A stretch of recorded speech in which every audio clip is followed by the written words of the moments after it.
అనిరోధ్ రెడ్డి గారు. ధన్యవాదాలు అధ్యక్ష. అధ్యక్ష, ఉమ్మడి మహబూబ్నగర్ జిల్లా ఉన్నప్పుడు అధ్యక్ష బైఫర్కేషన్లో 5 జిల్లాలైనాయి అధ్యక్ష. వనపర్తి, నాగర్ కర్నూల్, జోగులాంబ, గద్వాల్, నారాయణపేట్, మహబూబ్ నగర్ అధ్యక్ష. దీంట్లో అధ్యక్ష వనపర్తిలో 15 మండలాలు, నాగర్ కర్నూల్లో 20, గద్వాల్లో 13, నారాయణపేటలో 13, మహబూబ్ నగర్లో 17 అధ్యక్ష. అధ్యక్ష బైఫర్కేషన్ అయిన తర్వాత అధ్యక్ష నాగర్ కర్నూల్కి 20 మండలాలు ఉంటే అధ్యక్ష 4 రెవెన్యూ డివిజన్లు అయినాయి అధ్యక్ష.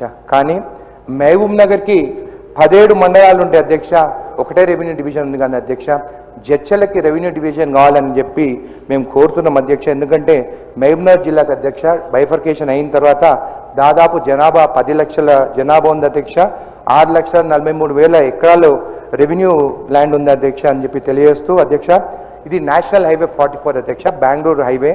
రేట్లు కూడా పెరిగినాయి కాబట్టి అధ్యక్ష బాలనగర్, రాజాపూరు, జడ్చల్ల, భూత్పూరు, మూసాపేటు, అడ్డాకల్లు ఇవన్నీ నేషనల్ హైవేకి 44కి కనెక్టెడ్ ఉన్నాయి కాబట్టి అధ్యక్ష ఈ రెవెన్యూ డివిజన్ నాగర్ కర్నూలుకి 20 మండలాలు ఉంటే 4 రెవెన్యూ డివిజన్లు అధ్యక్ష. నా ఊరుకొండ మండల్ కూడా అక్కడ రెవెన్యూ డివిజన్ చేసేదానికి కూడా ఆ మండలాన్ని నాగర్ కర్నూలుకి అటాచ్ చేసి జడ్చలకి అన్యాయం జరిగిందని చెప్పి తెలియజేస్తూ అధ్యక్ష తొందరలోనే రెవెన్యూ డివిజన్ క్రియేట్ చేయాలని కోరుకుంటూ అదేవిధంగా కొల్లూరు కూడా మండలం క్రియేట్ చేయాలి అధ్యక్ష. ఎందుకంటే ఉమ్మడి బాలనగర్ మండలికేమో 2 మండలాలైన అధ్యక్ష, బాలనగర్, రాజాపూరు.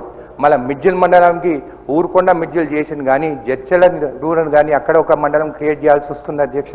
అదేవిధంగా కొల్లూరు కూడా నవాపేట మండలంలో కూడా కొల్లూరు కూడా మండలం క్రియేట్ చేయాలని చెప్పి కోరుకుంటే అధ్యక్ష. ఇదే కాకుండా అధ్యక్ష మాకు బస్ డిపో లేదు అధ్యక్ష. జడ్చల మేము ఫస్ట్ టైం ఎమ్మెల్యేలు, మాకు 2-3 ఆప్షన్స్ చేయాలి. 5 సార్లు 6 సార్లు గెలిచిన వాళ్ళు కూడా ఒకటే ఆప్షన్ ఇవ్వండి అధ్యక్ష వాళ్ళకి. ఎందుకంటే 6 సార్లు గెలిచిన వాళ్ళు అధ్యక్ష వాళ్ళు ఎవ్రీ అసెంబ్లీలో వాళ్ళు అడిగినారు. కానీ మేము ఫస్ట్ టైం గెలిచాం కాబట్టి మా ముందున్న ఎమ్మెల్యేలంతా వీక్ ఉండే అధ్యక్ష. లాస్ట్ టైం ఉన్న బీఆర్ఎస్ పార్టీ ఉన్న ఎమ్మెల్యే ఎప్పుడు అడగలేదు వాళ్ళు ఎప్పుడు మాట్లాడలేదు అసెంబ్లీలో. మేము వచ్చిన తర్వాత మేము మా జడ్చల గురించి అడుగుతున్నాం కాబట్టి మాకు కొంచెం ఆప్షన్స్ ఇవ్వండి మాకు ఎక్కువ అడిగేదానికి అధ్యక్ష.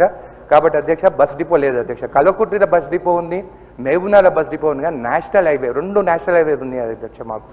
కాబట్టి బస్ డిపో కూడా మాకు రిక్వైర్మెంట్ ఉందని తెలియజేస్తే అధ్యక్ష ధన్యవాదాలు కోరుతున్నాను. శ్రీ నాయని రాజేందర్ రెడ్డి.